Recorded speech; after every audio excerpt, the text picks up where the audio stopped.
dois, três, testando, um, dois, três. Olá! Olá, boa tarde, tudo bem? Olá, tudo bem? Sejam bem-vindos. Meu nome é Lucas, eu tenho 28 anos e sejam bem-vindos ao meu canal. Hoje eu vou fazer um vídeo para vocês explicando quem eu sou, de onde eu vim, o que eu faço e como foi meu trajeto na área de TI ao longo desses anos. E contar um pouco também sobre as minhas experiências, tanto pessoais quanto profissionais. Então, vem comigo no vídeo. Eu me chamo Lucas Reis, eu tenho 28 anos de idade, sou natural de Itapeva, no interior do estado de São Paulo, e morei lá por 11, 12 anos da minha vida. Itapeva é uma cidade bem pequena, bem limitada e, como todos sabem, muitos quando querem crescer, seja profissionalmente, acabam fazendo esse movimento de mudança, né, de saída de uma cidade para uma outra um pouco maior. Com os 12 anos eu comecei o ensino fundamental 2 em Itapetininga e eu gostava muito de um jogo. E esse jogo se chama Habbo Hotel. O Habbo Hotel ele é um jogo que é um The Sims que acontece no browser. E como todo adolescente, como todo jovem, eu passava horas, dias jogando esse jogo. E com os meus 12 anos de idade, eu já desenvolvi algumas perguntas sobre o que eu gostaria de ser na minha vida, qual carreira eu deveria seguir, mas eu nunca tive a certeza do que eu iria fazer. Até porque com 12 anos, 13 anos de idade, acho que tem mais o quê? Mais uns 6 anos ou uns 5 anos aí pela frente para você decidir como é a sua carreira. Mas aos poucos eu comecei a ter indícios do que eu já poderia ter certeza que era hoje, com que hoje é o que eu trabalho. Com os 12, 13 anos de idade, eu criei o meu primeiro site em HTML, que era baseado no Habbo Hotel. Justamente por ser um jogo que eu gostava muito de jogar, eu queria muito replicar, imitar essa ideia. Então, dos meus 12, 13 até os meus 16 anos de idade, eu fui aprendendo e eu fui cada vez mais aprendendo sobre computação, sobre programação, justamente para poder replicar esse jogo e distribuir para outras pessoas. E no decorrer desses anos eu criei várias comunidades. Já tive 700, 800 pessoas simultaneamente jogando meu jogo, mais de 30, 40 mil acessos por dia. E nessa época, para um jovem, um adolescente que ainda morava com os pais, não tinha uma fonte de renda, eu achava um máximo, eu achava muito legal eu ter essa oportunidade de desenvolver uma comunidade, desenvolver essas habilidades técnicas, interagindo com outras pessoas e fazendo um hobby, mais do que um hobby, né? Aos 17 anos de idade eu terminei meu ensino médio, eu já não era tão fã de Habbo Hotel, e eu criei um servidor de Warzy. Warzy ele é basicamente um jogo de sobrevivência, ele foi um jogo de sobrevivência num apocalipse zumbi. Nessa época aconteceu uma briga entre os desenvolvedores do jogo e vazaram o código do jogo na internet. Então eu peguei esse código nesse jogo e subi um servidor brasileiro. Na época o jogo se chamava Global Z e eu tive mais de 300, 400 pessoas. Eu tive entre 300 e 400 pessoas jogando o meu jogo por um bom tempo. Eu tive que encerrar o jogo, até porque, como sabem, aos 18 anos de idade, entre os 17 e os 18 anos de idade, no fim do ensino médio, você tem que fazer o Enem. Então eu estava na pressão entre fazer Enem e até entrar numa faculdade, eu não tive tanto tempo e não tive dinheiro, recurso para poder me dedicar no jogo. E nesse momento eu tive que encerrar as operações. Com os meus 18 anos de idade, eu entrei na faculdade. Só que eu entrei para fazer engenharia da computação. E ouvi naquela época boatos, relatos que um engenheiro da computação ganhava muito mais do que um cientista da computação ou um analista de dados. Então, por essas influências, né, show me the money, eu fui fazer a engenharia da computação. Não durou muito. Eu fiz um ano de engenharia da computação e eu posso te dizer que eu não fui muito fã, não. A grade do curso tinha um grande foco em desenvolvimento de hardware. Tinham muitas disciplinas que exigiam conhecimentos tanto em física quanto em química e em outras áreas em que eu não tinha tanto interesse. Meu negócio era programar. Então, eu decidi tentar ciência da computação. Quando eu entrei para ciência da computação, eu tive que procurar um emprego, porque engenharia da computação eram meus pais que estavam pagando, mas quando eu fui para ciência da computação, eu tive que pagar do meu próprio bolso. Então eu fui e procurei um emprego como vendedor de celulares e tablets nas lojas americanas. Eu não sei ainda se eles estão tão bem das pernas, mas nas lojas americanas eu vendia tablets, celulares, televisores, muitas coisas. Foi um trabalho bem legal onde me ajudou a desenvolver a comunicação com o público. E eu já sabia, né, por eu ter algumas experiências fora, extra-acadêmicas, elas em programação, infelizmente eu não consegui entrar na área de computação, né, de desenvolvimento, de software engineering já de primeira. Então eu tive que conseguir um emprego que não era correlato para poder me sustentar, senão eu não iria conseguir estudar. Tendo contato com o público, com outras pessoas, eu meio que liguei uma chave de que a lógica não seria como eu queria que fosse para minha vida. Então eu fui comunicando com outras pessoas. Chegava alguém para comprar um celular e nem sempre, mas a maioria das vezes as pessoas que compravam celulares, tablets e tal, eles são da área ou trabalham na área. Então eu meio que já chegava ali, falando, olha, eu tô procurando um estágio, olha, eu faço ciência da computação e tal. Por meio desses contatos, eu consegui sair da Americanas, consegui viver apenas de freelancing. No começo do segundo ano de faculdade, surgiu a oportunidade de eu participar de um hackathon. Esse hackathon, ele era para uma empresa que ela ainda existe, mas o jogo ainda não. O jogo se chama Vainglory e o nome da empresa, ela se chama Super Evil Megacorp. E foi até um motivo de zoeira ainda que eu sofri dos policiais durante a imigração dos Estados Unidos, pois eles não acreditaram muito que existia uma empresa que se chamava Super Evil Megacorp. Ganhamos esse hackathon, ficamos em primeiro lugar, e a premiação do hackathon era uma viagem para os Estados Unidos. E eu nunca tinha viajado para os Estados Unidos. E como que eu ia viajar para um outro país, sendo que eu estava vivendo de freelancing, eu tinha que pagar minha faculdade, e como é que eu ia conseguir um dinheiro extra para sobreviver ou me manter?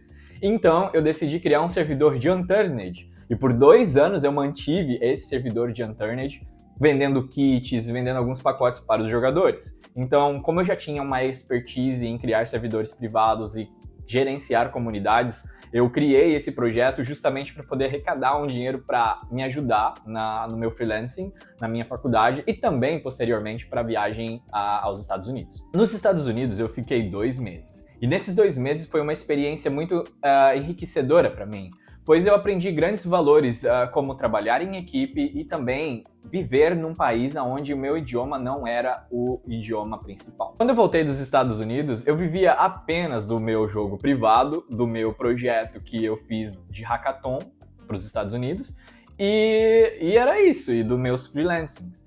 E eu não tinha um emprego, eu não tinha um estágio, e eu já estava no 2º ano de faculdade. Uma das coisas que eu aprendi ao longo dos 4 anos de faculdade da minha área é que a gente não vai conseguir um emprego ou um estágio no primeiro semestre. As pessoas que entram na faculdade de computação ou correlatas, no primeiro semestre, ainda é muito cru você conseguir alguma coisa do tipo. Você pode conseguir, não estou falando que você não vai conseguir, você pode conseguir, mas as chances elas são bem menores justamente pelo seu embasamento técnico e até teórico do que você fez na faculdade. Mas uma coisa que me ajudou muito a conseguir um emprego já no 2º ano de faculdade foram justamente os projetos que eu fiz fora da faculdade. Então, como eu disse no começo desse vídeo, desde pequeno eu sempre fiz projetos por fora. E eu nunca dependi dos projetos que a faculdade me exigiam para fazer durante o curso. Fazer projetos de fora da faculdade te dá um embasamento tanto teórico, técnico, que a faculdade em si, ela não vai aprofundar. Ela vai te auxiliar, ela vai te dar um embasamento teórico, mas na prática é fundamental que você resolva problemas de fora da faculdade com programação. Seja um joguinho, seja resolvendo um problema da vida real. Programar fora da faculdade é imprescindível para você conseguir mais bagagem técnica, mais bagagem teórica e assim ficar melhor qualificado para o mercado de trabalho. Então, Quando eu voltei dos Estados Unidos, eu consegui meu primeiro emprego na área e foi muito importante para mim. Porque meu primeiro emprego, ele me deu um embasamento muito legal de como era trabalhar em equipe numa empresa, mas me deu uma oportunidade também de convívio com outras pessoas que trabalham nessa área. Então, a troca de conhecimentos, aprendizados e as apresentações foram muito legais quando trabalha dentro de uma empresa que é específica de desenvolvimento de software. A minha primeira oportunidade de trabalho ela foi muito importante para que eu desenvolvesse habilidades tanto soft quanto hard skills. Programação. Como eu já tinha alguns anos programando, eu programava sozinho, era totalmente diferente num ambiente corporativo, onde você tem outras pessoas trabalhando num produto e que você tem que saber sobre o produto que você está desenvolvendo. Então é muito legal com que você, quando entrar na sua primeira oportunidade de trabalho, ou as pessoas que já tiveram a primeira oportunidade de trabalho, talvez se elas fizerem essa reflexão, é justamente prestar atenção em como a liderança ela é muito importante para que essas pessoas que estão na primeira vaga possam desenvolver a sua carreira. É importante errar, é fundamental errar, eu acho que a partir dos erros você consegue desenvolver as suas habilidades e aprender coisas novas, mas também é muito importante com que você tenha os seus ouvidos abertos para críticas e também para comentários sobre o que você pode melhorar e quais são os caminhos que você pode melhorar a partir da visão de alguém que está de fora, né? Ou seja seu líder, ou seja o chefe do teu time. Eu fiquei por volta de 2 anos e foi muito legal. Fiz grandes amigos, inclusive esse amigo, ele apenas deixou a empresa para ir para fora do país. E foi aí que eu comecei a pensar. Ir para fora do país. Quais são as chances que eu nasci lá em Itapeva, que fiz uma faculdade particular, fiz alguns projetos picados por aí. Quais são as chances que eu tenho de um dia me relocar para fora do país? Até porque o mercado brasileiro ele é bem aquecido para a área de desenvolvimento. Existe também um mercado muito semelhante para fora do país, seja nos Estados Unidos ou na Europa. Então, quando esse meu amigo ele foi para a Europa, eu comecei a prestar atenção, né? Eu, muito questionador, sempre pergunto para as pessoas: por que isso? Por que aquilo? Como foi aquilo e tal? Então, fui coletando algumas informações e decidi me aplicar para a minha primeira vaga para fora do país. Eu achei muito interessante porque foi a minha primeira vez que eu me apliquei para fora e quase deu certo. Mas aí entra uma coisa que eu não tinha para aquele momento certo, que era experiência e que também era maturidade para essa vaga. E naquela época, o processo seletivo antes da pandemia, ela era um pouquinho diferente. Você passava por alguns estágios, a entrevista do RH, a entrevista técnica, e pós a entrevista técnica, a empresa ela pagava um voo para ti até a sede da empresa para você fazer um teste pessoal na empresa, para ver como para a empresa te conhecer e também para o time da empresa que está te contratando te conhecer, para ver se faz sentido com que você trabalhe para a empresa ou faça parte dessa equipe. Eu errei justamente nessa etapa, onde eu estava no país, na sede da empresa, conhecendo o time. Eu não tinha noção que as pessoas que estavam me entrevistando eram os membros do meu time. Eu acho que eu estava tão eufórico, tão ansioso pelo fato de eu estar, por eu estar fora do país pela segunda vez, sozinho, onde eu não tinha o domínio do idioma, me fez com que eu não me saísse super bem na entrevista. Nesse mesmo momento, eu estava num processo seletivo para uma outra empresa internacional, uma multinacional no Brasil, que também me dava oportunidade para poder viajar e morar para fora.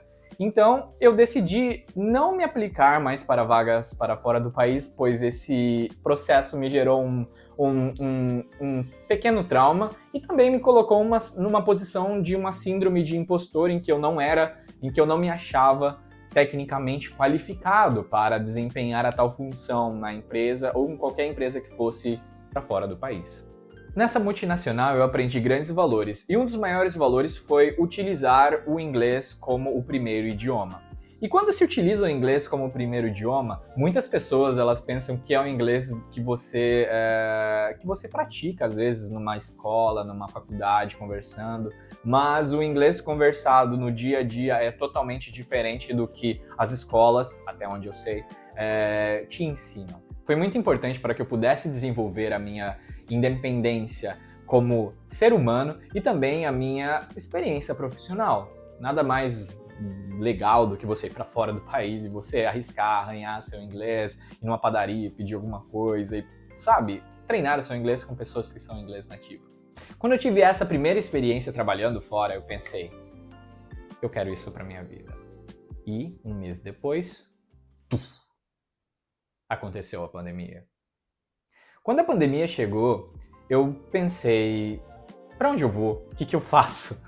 Aonde eu quero chegar? E os meses foram passando, até que a pandemia ela já estava ficando mais tranquila e aí eu pensei, eu preciso colocar uma meta na minha vida, a curto prazo. E eu acho muito legal esse exercício de colocar metas a curto prazo, porque faz com que você trabalhe e com que você se dedique para caso, se realmente é alguma coisa que você quer na sua vida, você vai se dedicar quando você tem um objetivo. Então, no começo do ano, em janeiro, eu ainda estava na casa dos meus pais, porque essa multinacional era em São Paulo, então eu estava morando em São Paulo, então eu tive que regressar a Sorocaba, onde meus pais moravam, e eu fiquei a pandemia toda. E a minha mãe, ela ficava todo santo dia me perguntando, quando é que você vai comprar o seu primeiro apartamento? Ou seja, entre linhas, saia da minha casa o quanto antes. Então, eu, incomodado com a situação, cheguei e falei para ela, Dona Miriam, me dê 6 meses. 6 meses. Então, de janeiro até junho. Me dê 6 meses que, se eu não conseguir uma oportunidade para fora do país, eu vou comprar uma casa e então eu sairei de vossa casa. Então, a Dona Miriam aceitou, tranquilamente. E nesses 6 meses eu comecei uma grande maratona para a minha aplicação para fora do país. Então é isso, espero que você tenha gostado do vídeo. Não se esqueça de se inscrever no canal, ativar as notificações e deixar o seu like. Caso você tenha alguma dúvida, por favor, escreva nos comentários, eu vou responder todos os comentários de vocês, todas as dúvidas que vocês tiverem. E no próximo vídeo, vocês irão saber um pouco como é que eu fiz essa receita de bolo para conseguir a minha primeira oportunidade para fora do país. É claro, não é nenhum monstro de 7 cabeças, exigem alguns reajustes da parte de vocês, mas eu acho que todo conhecimento é válido, então de alguma forma eu acho que eu vou acabar ajudando vocês se vocês realmente buscam para a primeira oportunidade fora do país. Espero que tenham gostado, um abraço e fui!